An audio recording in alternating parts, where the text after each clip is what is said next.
Hi. Right now I'm on day 10 of my actually. Day 10? It is day 10. No, it is. Yeah. Wow. I think so. And today, I've done 850 films. I think today is the most serious film I ever did. Ever. It is. The most ever. So I really wanted to bring all my friends to make sure they're all together as a unity. I went all out. I got my donkey, my tiger, my rabbit, my monkeys. I got my snow bear.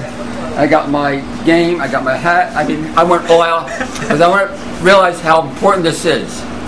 What it's about. It's about. Well, anyway. And what about this? Buckwheat. This is buckwheat. I'm here with Matt and Julia. And right now, today we're going to talk about buckwheat and its sustainability, how it should be incorporated as part of your, I would say, as part of your lifestyle approach, right? Yeah. Okay, so right now we're going to do, and maybe Matt, you kind of explain to me what we're doing. Okay. And right now what we did is we demonstrated. This is buckwheat. Right now we have buckwheat. This is buckwheat, which means you can use it for a wedding, like bless it. You can put it in a little truck. I mean, you can do a lot with it. I mean, you really could. Yeah. Anyway, what we're going to do is take 1 cup, right? Yeah. And how many calories is this? This cup is 700 calories. That's 700 calories. We're just going to put it in there. Oh, wow. We're taking I like that. I like that. Right. I'm going to put it 700 calories in 1 bowl. Right. That's a lot. Right. Keep in mind, that's also a fruit, right? Well, it's the seed of a flowering fruit. Seed of a flowering fruit. And right now we're going to do, oh my gosh, you got the, oh good. I always knew this would come in handy.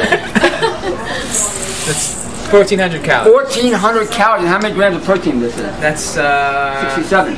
No, 67 would be a full pound. That's just under, so it's probably about 55. 55 grams of protein per bowl. So when someone eats this, and actually what we did today, what did you do today, Julia? Oh, we gave out samples. And what did everybody say? Delicious. Wow! They were really impressed. I mean, we must have gave out at least 10 samples. We made it. What did we add to it? We made last night. It was buckwheat, carrots, zucchini, celery, scallion, a little bit of avocado, a tiny bit of salt. And then what we did is we handed it to them. And we said to you, would you like it? And they all said yes. Right. Keep in mind, 1,400 calories in 1 more cup. Let me do it one more time. Yeah. One more time.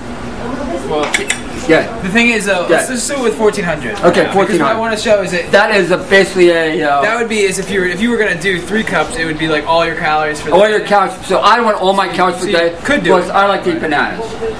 You like to eat bananas? I still like to eat bananas. Okay. I mean, I really like this. So I can incorporate it. I need my calories. Okay. Good. So then just 6 bananas will give you 2,000. 6 bananas will give me 2,000. Okay. Okay. Now the important thing about this is I want to just really make a quick note. Yeah. We added avocado and a little bit of salt. Well, in the morning, that was added to it. But they're optional, and I would recommend them as just a transition.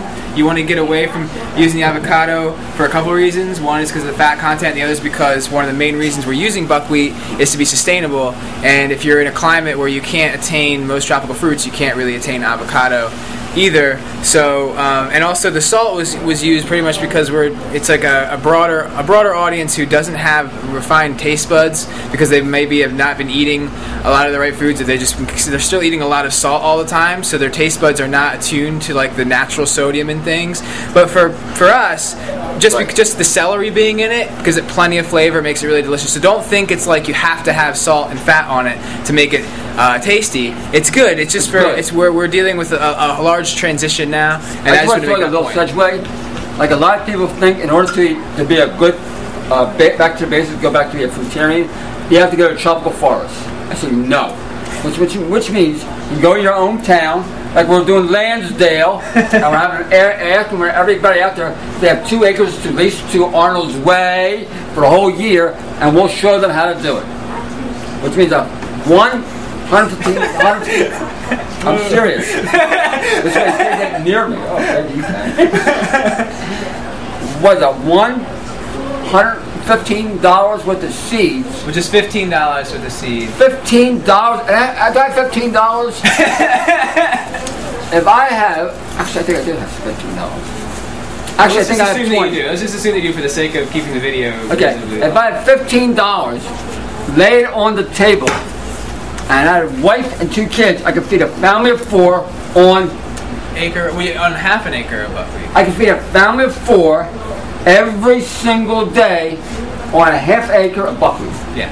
That's why that's why I brought all my friends. They gotta hear this. I mean, this is unbelievable, guys. All right, so now let's just do this because the last video we didn't really talk about soaking it, sprouting it. So it's about, we put 2 cups in here of buckwheat, and then it's basically 1-to-3 ratio, 1 buckwheat, 3 water. So you want to put there's 2 cups, so we'll use 6 cups of water. The reason being is that it will puff up and absorb the water, so you want to make sure you have plenty of water so it doesn't get exposed. And then, Arnold, you like to store stuff, you like to keep sprouted stuff in the refrigerator? That's 8 cups. What? That's 8 cups. 8 cups of what? Of food.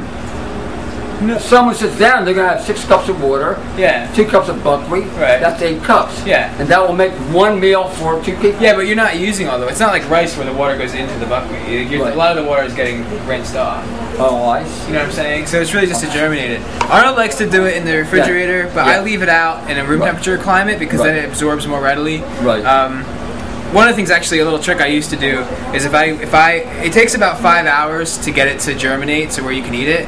But like, the warmer the water you use, the quicker it absorbs the water and germinates. So when we were heating our yurt in North Carolina, we had a wood stove, so I might just throw a little water in a pot and warm it up. You know, not really hot, just like 80 degrees or something like that. Just make sure it was warmer than the outside temperature, and it would generally soak up a lot faster. So that's like one little trick you can use if you need to, but just kind of plan ahead. It only takes 5 hours, so you could really just start it in the morning, and then by dinner time, you're good to go. So Buckwheat is very happy. Yeah, Buckwheat's thrilled with this. I mean, this Buckwheat cannot wait to eat this. So basically, to clarify Arnold's point about about growing buckwheat, we calculated that you can basically grow 1,200 pounds of buckwheat per acre, and you can get 2 yields per season. That's 2,400 pounds, which would feed 8 people for the whole year, 365. But since we're only doing it for about 4 or 5 months, when the greenhouses can't support fruit, we can't get calories from fruit, then basically you can do 16 people off of 1 acre for the year in the months where you can't get fruit. And by the way, we figured the average penny per meal. Yeah, penny. A half a penny. I mean, anybody who has a penny, they're overdoing it. Yeah. You hear that, man on Main Street? I'm going to give you a penny to start your... I mean, everything else should do that. Any place who's poor should get some land, get some people to tend it. Yeah, that's the big thing. That's what we need to do. Anybody who's poor should get some land. And that's why I'm just... Anybody who's poor should just go out and get some land. No, this is what's most important, because it has to be a lifestyle change. We had a long discussion. We had a long discussion. And I'm trying to push it a lot harder than I think Arnold thinks that people are ready for. But I try to be optimistic. I think people are ready for as much as we can give them.